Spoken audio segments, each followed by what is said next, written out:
جو شخص دین اسلام کا مذاق اڑاتا ہے وہ دنیا اور آخرت میں ذلیل و رسوا ہوگا۔ جنگ کا حکم، جہاد کا حکم صرف مسلمان ریاست کے ساتھ ہوتا ہے۔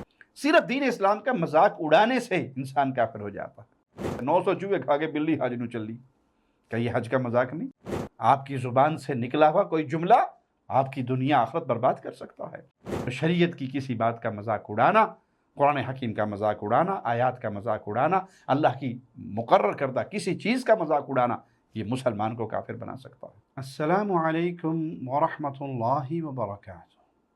ان الحمد للہ نحمده ونستعینه ونستغفره ونعوذ باللہ من شرور انفسنا ومن سیئات اعمالنا من يهده الله فلا مضل له ومن يضلل فلا هادي له أشهد أن لا إله إلا الله وحده لا شريك له وأشهد أن محمدا عبده ورسوله أما بعد۔ نواقض اسلام میں سے چھٹا ناقض، من استهزأ بشيء من دین اللہ او ثوابه او عقابه، جو شخص رسول اللہ صلی اللہ علیہ وسلم کے لائے ہوئے اس شریعت میں، اس دین میں کسی بھی چیز کا، کسی بھی حکم کا مذاق اڑائے، یا اس پہ ملنے والے ثواب کا مذاق اڑائے، یا اس پہ ملنے والی سزا کا مذاق اڑائے، کفر، ایسا شخص کافر ہو جاتا ہے۔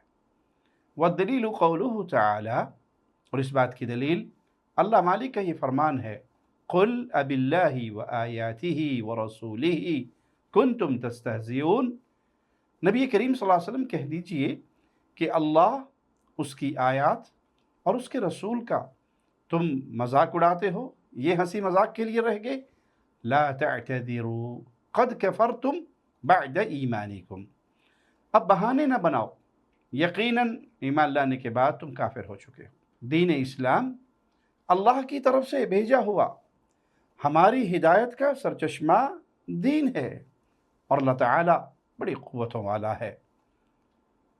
اللہ مالک ہی اس دین کا محافظ ہے، اس اسلام کا نگہبان ہے، اور مسلمانوں کو حکم دیا ہے کہ وہ دین اسلام کے غالب ہونے کے لیے جد و جہد کرے۔ اللہ مالک کا فرمان ہے، وَقَاتِلُوهُمْ حَتَّى لَا تَكُونَ فِتْنَةٌ وَيَكُونَ الدِّينُ كُلُّهُ لِلَّهِ، اور تم ان سے اس حد تک لڑائی کرو جب تک فتنہ ختم نہ ہو جائے اور دین خالص اللہ کا نہ ہو جائے۔ جنگ کا حکم اللہ نے اس لیے دیا کہ دین اسلام عزت والا دین، غلبے والا دین، اور یہ غالب ہو کر رہے گا، اسلام کو ہی غلبہ ملے گا۔ یہاں جنگ کا حکم، جہاد کا حکم صرف مسلمان ریاست کے ساتھ ہوتا ہے۔ اس نقطے کو کبھی نہ بھولیے۔ حدود کا سارا نظام، اس کا تعلق حاکم وقت کے ساتھ ہے، مسلمان بادشاہ کے ساتھ ہے۔ امام کی ڈھال کے پیچھے لڑائی جانے والی جنگ جہاد کہلاتی ہے۔ یہ انفرادی معاملہ نہیں ہے، یہ تنظیموں، جماعتوں اور گروہوں کا معاملہ نہیں ہے کہ آپ خود کوئی گروہ بنا لیں، خود کوئی لشکر بنا لیں، خود کوئی جماعت بنا لیں اور پھر کہیں آئے ہم جہاد کا آغاز کرتے ہیں۔ نہیں، اس کا تعلق حاکم وقت سے ہے، مسلمان حکمران کے ساتھ ہے۔ رسول اللہ صلی اللہ علیہ وسلم کا فرمان ہے، وَلَن يُشَادَّ الدِّينَ أَحَدٌ إِلَّا غَلَبَهُ، جو شخص دین میں سختی اختیار کرے گا تو یہ دین اس پر غالب آ جائے گا، اس کی سختی چل نہیں سکے گی۔ جیسے کہ بعض صحابہ رضوان اللہ علیہم اجمعین نے رسول اللہ صلی اللہ علیہ وسلم کی جب ذاتی زندگی اور گھریلو معاملات کا سوال کیا اور عبادات کے حوالے سے مومنوں کی ماں سے پوچھا، تو جواب میں اپنے لیے اس عمل کو بہت تھوڑا جانا۔ تو کیا کہا؟ کچھ نے کہا ہم شادی نہیں کریں گے، کسی نے کہا میں ساری رات نمازیں پڑھا کروں گا، سویا نہیں کروں گا، کسی نے کہا میں مستقل روزوں سے رہوں، مختلف باتیں کی۔ تو رسول اللہ صلی اللہ علیہ وسلم نے ان کو منع کر دیا اور دین میں میانہ روی اختیار کرنے کا حکم دیا۔ جو شخص دین اسلام کا مذاق اڑاتا ہے وہ دنیا اور آخرت میں ذلیل و رسوا ہوگا اور مغلوب ہوگا۔ مالک کا فرمان سنیے، ان الذین یحادون اللہ ورسولہ اولئک فی الاذلین، بے شک جو لوگ اللہ تعالی اور اس کے رسول کی مخالفت کرتے ہیں وہی لوگ سب سے زیادہ ذلیل ہوتے ہیں۔ اللہ کا یہ دین غالب ہونے کے لیے آیا اور غالب رہے گا۔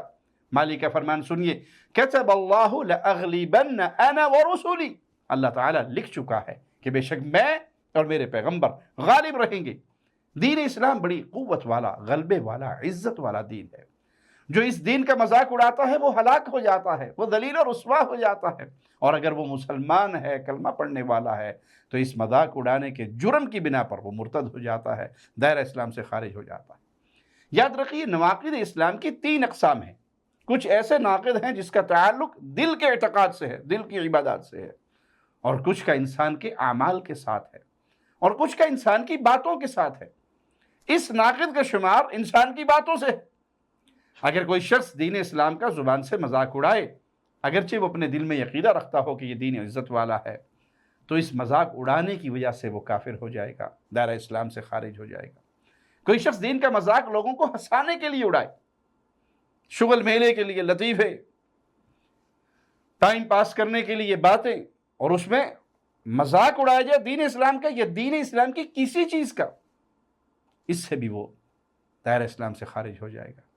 دین کا چھوٹے سے چھوٹا معاملہ ہو یا بڑے سے بڑا معاملہ ہو، اس کا مذاق اڑانا انسان کو مسلمان نہیں رہنے دیتا۔ کوئی شخص کسی سنت کا مذاق اڑاتا ہے، دین میں ملنے والے کسی ثواب کا مذاق اڑاتا ہے، کوئی داڑھی کا مذاق اڑائے۔ بعض لوگ آپ دیکھے ہوں گے، ان کی زبانیں بڑی دراز ہو چکی ہیں، یہ داڑھی جھاڑی، تم نے منہ پہ جنگل اگایا ہوا ہے۔ کسی کی داڑھی اس کی صرف تھوڑی پر آتی ہے تو اسے جانوروں کی طرف نسبت کرتے ہیں، بکرا آ رہا ہے، کیوں؟ اس کی صرف تھوڑی پر داڑھی ہے۔ بھائی وہ اللہ کو راضی کرنے کے لیے داڑھی رکھ رہا ہے، وہ کسی کی خوبصورتی یا اپنے چہرے کی ڈیکوریشن کے لیے داڑھی نہیں رکھ رہا، وہ اللہ کو راضی کرنے کے لیے رکھ رہا ہے۔ جیسے ہی اللہ نے دی وہ اس پہ راضی ہے۔ لیکن آپ اس داڑھی کا مذاق اڑائیں، کسی مسلمان عورت کے پردے کو دے کر اس کے پردے کا مذاق اڑائیں، یا اللہ کی طرف سے مقرر کی ہوئی حدوں کا مذاق اڑائیں، حدود کا، چور کے ہاتھ کاٹنے، زانی کو سزا دینے، اس کا مذاق اڑائیں، تو آپ کا یہ مذاق اڑانا آپ کو دائرہ اسلام سے نکال دے گا۔ اگرچہ وہ شخص یہ مذاق اڑا کر کسی منصب کے لیے لالچ رکھتا ہو کہ میں یہ باتیں کروں گا تو مجھے فلاں منصب ملے گا، یا میں فلاں گروہ کے اندر بڑی عزت والا بن جاؤں گا، یا یہ باتیں کر کے مجھے لوگوں سے فلاں گروہ سے مال مل جائے گا، دولت مل جائے گی، میں اسلام کا یوں چند باتوں کا شغل میلہ کر کے لطیفے بنا کے سناؤں گا، اور اس سے مجھے دنیا کے یہ فائدے مل جائیں گے، تب بھی وہ انسان مسلمان نہیں رہتا، بھلے وہ مذاق اڑانے والا دین کی کسی عبادت کا ہی مذاق کیوں نہ اڑائے۔ رسول اللہ صلی اللہ علیہ وسلم کی طریقہ نماز میں ایک بڑی عظیم سنت رفع الیدین ہے۔ آپ جب نماز کی ابتدا کرتے اللہ اکبر کہتے، اپنے ہاتھوں کو کندھوں کے برابر اٹھاتے یا کان کی لو کے برابر اٹھاتے۔ جب آپ رکوع میں جاتے اللہ اکبر کہتے، پھر اپنے دونوں ہاتھوں کو اٹھاتے۔ جب آپ رکوع سے اٹھتے سمیع اللہ لمن حمدہ کہتے، دونوں ہاتھوں کو اٹھاتے۔ 2 رکعت پڑھ کے جب تیسری رکعت کے لیے تشہد سے کھڑے ہوتے اللہ اکبر کہتے، اپنے دونوں ہاتھوں کو کندھوں کے برابر اٹھاتے۔ اب کسی کو یہ سنت اپنے کسی خاص مزاج کی وجہ سے پسند نہ ہو، کسی کی اندھی تقلید کی وجہ سے پسند نہ ہو، اور وہ اس کا مذاق اڑاتے ہوئے کیا کہے، مکھیاں اڑا رہے ہیں، یہ تو جی اڑنے لگے ہیں، یہ تو جی بت گرانے لگے ہیں، اب وہ سنت کا مذاق اڑا رہا ہے، وہ سنت جس پر رسول اللہ صلی اللہ علیہ وسلم نے ساری عمر عمل کیا۔ کوئی اللہ کی جنت کا مذاق اڑائے، شعر و شاعری ایسے بنائے کہ جنت کی نعمتوں کا مذاق اڑائے، جنت کی حوروں کا مذاق اڑاتے ہوئے کہے جی وہ دل کو بہلانے کے لیے غالب یہ گمان اچھا ہے کہ وہاں جنت میں جائیں گے، نعمتیں ملیں گی، حوریں ملیں گی۔ کوئی شاعر یہ کہے تیری ایسی جنت کا میں کیا کروں جس میں ہزاروں برسوں پرانی بوڑھی عورتیں حوروں کے نام پہ بیٹھی ہیں۔ یا اللہ نے کفار کے لیے جو عذاب تیار کر رکھا ہے وہ اس عذاب کا مذاق اڑائے۔ جنت میں جا کر کیا کریں گے جی، وہاں تو ہمارے جاننے والے کوئی ہوں گے نہیں، سارے تو فلاں ہماری قسم کے جو لوگ ہیں جن سے ہماری محبتیں ہیں وہ تو وہاں ہوں گے، ہم تو جہنم ہی جائیں گے۔ شاعروں نے کچھ اشعار ایسے بنا رکھے ہیں، جنت کی ساری سیٹیں بک ہوگی، چپکے سے جہنم میں جا، جہنم کی کہیں بکنگ نہ ختم ہو جائے۔ یہ مذاق ہے اللہ کی شریعت کا۔ رسول اللہ صلی اللہ علیہ وسلم جو معصوم عن الخطا ہیں، وہ اللہ سے یہ دعائیں کیا کرتے تھے، اللہم اجرنا من النار۔ جو معصوم عن الخطا ہیں ان کی دعائیں، ان کی سکھائی ہوئی اپنی امت کے لیے دعائیں یہ ہیں کہ ہمیشہ اللہ سے عافیت کا سوال کرو، اللہ مجھے جہنم کی آگ سے بچانا۔ اور آپ لطیفوں میں، شغل میلوں میں، جنت کا، حوروں کا، عذاب کا، نعمتوں کا، ایسے ایسے لطیفے بنا کر سنائیں لوگوں کو ہنسانے کے لیے۔ وہ جی جنت میں 4 آدمی گئے، ان کے لیے دال چاول آ گئے، اور وہاں بیٹھے بیٹھے انہوں نے جھانکا جہنم میں تو وہاں دیگیں پک رہی تھی۔ کیا یہ اللہ کی شریعت کا مذاق نہیں؟ کیا جنت میں صرف 4 آدمی جائیں گے؟ ہنسانے کے لیے آپ نے یہ لطیفہ تراش لیا، اور کیا جہنمیوں کے لیے دیگیں پکیں گی؟ نعوذ باللہ ثم نعوذ باللہ۔ کیا یہ اللہ کی کلام کی آیات کا واضح انکار نہیں ہے؟ جہنمیوں کا کھانا کیا ہوگا؟ جہنمیوں کا پینا کیا ہوگا؟ کیا قرآن کی آیات نے بیان نہیں کیا؟ اب صرف لوگوں کو ہنسانے کے لیے آپ اس طرح کے لطیفے سنائیں، اور اگر یہ مذاق کے زمرے میں آتے ہیں تو پھر کیا قرآن پاک کی یہ آیت فٹ تو نہیں آ جائے گی؟ قل اباللہ وآیاتہ ورسولہ کنتم تستہزئون لا تعتذروا لا تعتذروا قد کفرتم بعد ایمانکم۔ کیا اللہ، اس کی آیات، اس کے رسول مذاق کے لیے رہ گئے؟ معذرتیں نہ کرو، تم کفر کر بیٹھے ہو ایمان کے بعد۔ صرف دین اسلام کا مذاق اڑانے سے انسان کافر ہو جاتا ہے۔ یہ غیرت ہے اسلام کی، یہ غیرت ہے اس دین کی۔ نہ کبھی دین کی کسی بات کا مذاق اڑائیے، نہ کبھی رسول صلی اللہ علیہ وسلم کی کسی سنت کا آپ کو پتہ لگ جائے یہ سنت مصطفیٰ ہے، اس کا مذاق اڑائیے۔ دین اسلام کو اللہ نے محفوظ کر دیا، اس دین میں کوئی کمی بیشی نہیں ہو سکتی۔ قیامت تک کے آنے والوں کے لیے نجات کا راستہ یہی دین اسلام ہے، جس کی حفاظت کا ذمہ اللہ نے اپنے پاس رکھا ہے۔ اِنَّا نَحْنُ نَزَّلْنَا الذِّكْرَ وَإِنَّا لَهُ لَحَافِظُونَ۔ ہم نے اس کو نازل فرمایا، ہم اس کے محافظ ہیں۔ الْيَوْمَ أَكْمَلْتُ لَكُمْ دِينَكُمْ وَأَتْمَمْتُ عَلَيْكُمْ نِعْمَتِي وَرَضِيتُ لَكُمُ الْإِسْلَامَ دِينًا۔ تمہارے لیے میں نے دین کو کامل کر دیا، تم پر اپنا انعام بھرپور کر دیا، تمہارے لیے اسلام کے دین ہونے پر رضامند ہو گیا۔ اللہ نے ہمارے لیے دین اسلام کو کامل کر دیا، اس کا ہمارے لیے انتخاب فرمایا۔ ہمیں بھی چاہیے کہ ہم اس پر راضی ہو جائیں۔ کوئی شخص دین کے کسی حکم پر ملنے والے ثواب یا کسی مخالفت پر ملنے والی سزا کا مذاق نہ اڑائے۔ بھلے آپ کا مقصد لوگوں کو ہنسانا ہو، یہ ہنسانا آپ کی ہلاکت کا ذریعہ بن سکتا ہے۔ نمازیں معاف کروانے گئے تھے، روزے گلے پڑوا لیے۔ یہ کیا ہے پیارے بھائی؟ یہ اللہ کی شریعت نہیں ہے؟ کیا روزے اللہ کی طرف سے فرض نہیں ہے؟ یہ ہمارے گلے پڑ گئے، ہمارے لیے مصیبت بن گئے۔ آپ تو جی آخرت کی نعمتوں کے چکر میں لگے ہوئے ہو، جنت کی حوروں کے چکر میں عبادتیں کر رہے ہو۔ بھائی اہل ایمان کے لیے یہ نعمتیں ہیں۔ اللہ کے نبی صلی اللہ علیہ وسلم اپنے صحابہ کو شوق دلوایا کرتے تھے، اٹھو اس جنت کی طرف، دوڑو اس جنت کی طرف جس کی چوڑائی زمین و آسمان کے برابر، جس میں یہ نعمتیں ہیں۔ کیا یہ پیارے نبی کی احادیث نہیں ہے؟ تو اللہ کی شریعت کے کسی مسئلے کو اپنے درمیان ازراہ مذاق اس پر ڈسکس نہ کریں، اس کو کھیل تماشا نہ بنائیں۔ اللہ نے جو وعدے کر رکھے ہیں ان وعدوں کو بھی مذاق کا ذریعہ اور ان کو بھی لطیفوں کا ذریعہ نہ بنائیں۔ انسان حج کرتا ہے، رسول اللہ صلی اللہ علیہ وسلم کا فرمان ہے، جب انسان حج مبرور کر کے آتا ہے، حج مبرور کی جزا سوائے جنت کے کچھ نہیں۔ انسان ایسے لوٹتا ہے جیسے آج اپنی ماں کے پیٹ سے پیدا ہوا۔ حج پر یہ سارے احادیث، یہ فضائل موجود ہیں، بارہا آپ نے سنے ہوئے۔ اب کوئی شخص ساری زندگی گناہ کرتے کرتے پھر اسے اللہ توفیق دے دے، وہ توبہ کر لے، اللہ سے معافی مانگ لے اور وہ سیدھے راستے پہ چل پڑے، آپ کو اس کا مذاق اڑائے، 900 چوہے کھا کے بلی حج نو چلی۔ کیا یہ حج کا مذاق نہیں؟ کیا اللہ کی رحمت وسیع نہیں ہے؟ اگر کسی بندے نے 900 گناہ کیے ہیں، کیا وہ 100 قاتل کا سر قلم کرنے والے کا قصہ آپ نے حدیث میں نہیں سنا، جس نے 99 مارے پھر 100 پورے کیے اور پھر اللہ سے معافی مانگی اور معاف ہو گیا؟ کسی کو یہ تانا دینا کہ تو پہلے یہ تھا اور اب یہ ہے، اور ایسی ایسی باتیں بنانی، ایسے ایسے جملے بنانے کہ اب آپ حج پہ جا رہے ہو، آپ کی پوری زندگی کیا ہے؟ بھائی اس کو اللہ نے اب توفیق دے دی، اور اللہ نے تو توبہ کا دروازہ اس وقت تک کھلا رکھا ہوا ہے جب تک یہ روح انسان کے حلق میں نہ اٹک جائے یا سورج اپنی مخالف سمت سے نہ طلوع ہو جائے۔ تو پیارے بھائی اپنی زبان کی حفاظت کیجئے۔ آپ کی زبان سے نکلا ہوا کوئی جملہ آپ کی دنیا آخرت برباد کر سکتا ہے۔ حدیث میں آتا ہے کوئی شخص ایسے جملے بولتا ہے جس کی اسے پرواہ نہیں ہوتی، اسے احساس ہی نہیں ہوتا میں کیا کہہ بیٹھا ہوں، اور اللہ کے ہاں وہ اتنا غضب کیا سبب بن جاتا ہے کہ بندے کو اوندے منہ کر کے جہنم میں پھینک دیا جاتا ہے۔ آپ ایمان کی دولت سے ہی محروم ہو جائیں، اپنی کسی زبان کے جملے سے، دین اسلام کی کسی بات سے، رسول اللہ صلی اللہ علیہ وسلم کی کسی گستاخی سے، پیارے نبی صلی اللہ علیہ وسلم کے صحابہ پر کوئی زبان درازی سے، تو پھر آپ ایک اس جملے اور تھوڑی دیر کی اس لذت کا آپ کو کیا ملے گا؟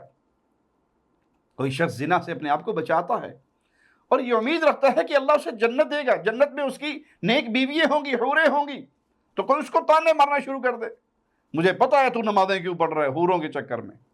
بھائی یہ حور اللہ نے انعام رکھا ہے، یہ اپنے رب کے حکم کا اور اپنے رب کے آئے ہوئے آرڈر پر عمل کر رہا ہے، یہ اللہ کو راضی کر رہا ہے، اس کے رزلٹ پہ اللہ نے یہ انعام بھی رکھا ہے۔ آپ اس انعام کا مذاق اڑائیں، کہیں آپ کو بربادی کا راستہ آپ کے سامنے کھل نہ جائے اور آپ وادی ایمان سے محروم نہ ہو جائیں۔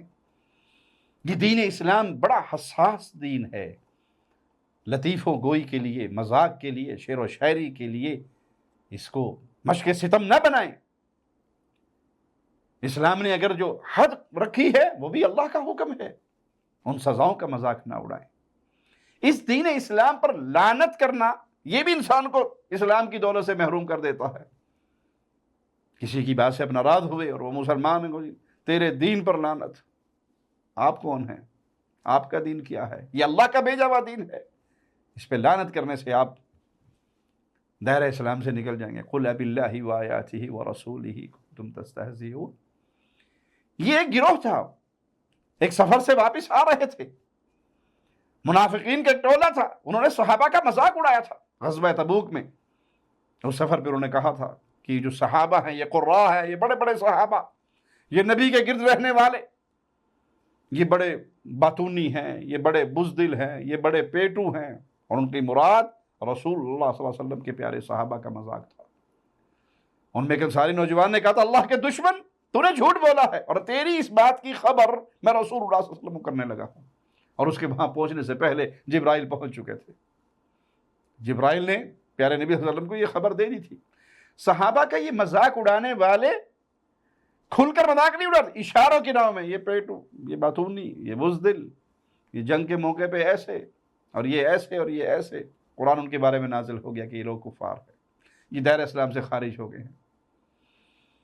راوی بیان کرتے ہیں کہ میں اس شخص کو دیکھ رہا جس نے رسول اللہ صلی اللہ علیہ وسلم کی اونٹنی کی مہار پکڑی ہوئی، اس کے پاؤں پر پتھریاں لگ لگ کر، پتھر لگ لگ کر چلتے ہوئے خون نکل رہا، اور وہ کہہ رہے ہیں کہ انما كنا نخوض ونلعب، ہم تو شغل میلہ وقت پاس کرنے کے لیے باتیں کر رہے تھے، وقت گزاری کر رہے تھے۔ اور پیارے نبی صلی اللہ علیہ وسلم کی زبان پہ ایک ہی لفظ تھا، قل باللہ، ایک ہی جملہ تھا، قل باللہ وآیاتہ ورسولہ کنتم تستہزئون۔ مذاق کے لیے اللہ اور اس کی آیات اور اس کے رسول یہ رہ گئے۔ انسان کا مقصد یہاں پر کیا ہے؟ ہنسی مذاق، شغل میلہ۔ اگر آپ شغل میلے میں، لطیفوں میں نماز، روزہ، داڑھی، پردہ، سزائیں، جزا، شریعت کی کسی بات کا مذاق اڑاتے تو آپ کو یہ عمل دولت ایمان سے محروم کر سکتا ہے۔ اپنی زبان کو کنٹرول کیجیے، اس دین کی اہمیت کو سمجھیے۔ میں آپ کو مثال دے کے سمجھاتا ہوں۔ کسی کے والد صاحب آ رہے ہوں، وہ کہے گا تیرا ابا شبا آیا ہے، تیرے والد شالد آئے ہیں، تیری بیوی شیوی آئی ہے، کوئی کہے گا تیری ماں شاہ نے اے کیا ہے، کوئی کہے گا باپ سے پیار ہے، ماں سے پیار ہے، بیوی سے پیار ہے۔ جس سے پیار ہوتا ہے اس کا احترام ہوتا ہے۔ میں عمرہ شمرہ کرن گیا سا، یہ کیا ہے؟ عمرہ شمرہ کیا ہے؟ آپ اللہ کی مقرر کردہ عبادات کو ادب و احترام سے نہیں اس کا نام لے سکتے۔ میں عمرہ کرنے گیا تھا، جی وہ حج شج کر رہے ہو، یہ حج اور شج کیا ہے؟ ہمارے ایک دوست نے ایک جگہ پر قرآن پاک کی آیات لکھی اور اس کا ترجمہ لکھا، اور پھر اسے اہل شرک نے مقدمے میں پھنسا دیا۔ وہ جب جج کے پاس گیا تو اس جج صاحب نے کہا او مولوی صاحب ایک ہی آیت شیطان لکھیاں نے، تو اس کے وکیل نے جواب میں کہا جج صاحب کوئی آپ کو کہے جج شج کیسا لگے گا؟ یہ آیتیں تو سمجھ آئے گی شایتیں کیا ہیں۔ نماز شماز پڑھ لی، یہ نماز تو سمجھ آئے گی شماز کیا ہے۔ تو پیارے بھائی، اللہ کی مقرر کردہ عبادات یہ شاعر اللہ ہیں، ان کا احترام کیجیے۔ ان کا احترام دلوں کے تقوی اور دلوں کی پرہیزگاری کے ذریعہ ہے۔ اور ان کا مذاق کہیں ہمیں برباد نہ کر دے۔ یہ دین بڑا ہی عزت والا ہے، بڑا ہی قوت والا ہے، بڑا ہی غیرت والا ہے۔ جو عزت چاہتا ہے تو پھر وہ قرآن حکیم کی اس آیت کو سن لے، من کان یرید العزہ فللہ العزۃ جمیعا۔ جو شخص عزت حاصل کرنا چاہتا ہے تو ساری کی ساری عزتوں کا مالک اللہ ہے۔ مزید مالک فرماتا ہے وَلِلَّهِ الْعِزَّةُ وَلِرَسُولِهِ وَلِلْمُؤْمِنِينَ، عزت تو صرف اللہ کے لیے، اس کے رسول اور ایمان والوں کے لیے ہے۔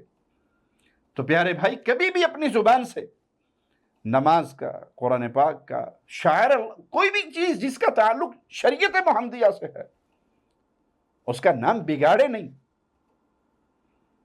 کوئی آپ کے پیارے نام کو بگاڑے تو آپ کو کتنا برا لگے گا۔ اکرم کسی کا نام ہے، اکرم شکرم کہاں جا رہے ہو، یہ شکرم کیا ہے؟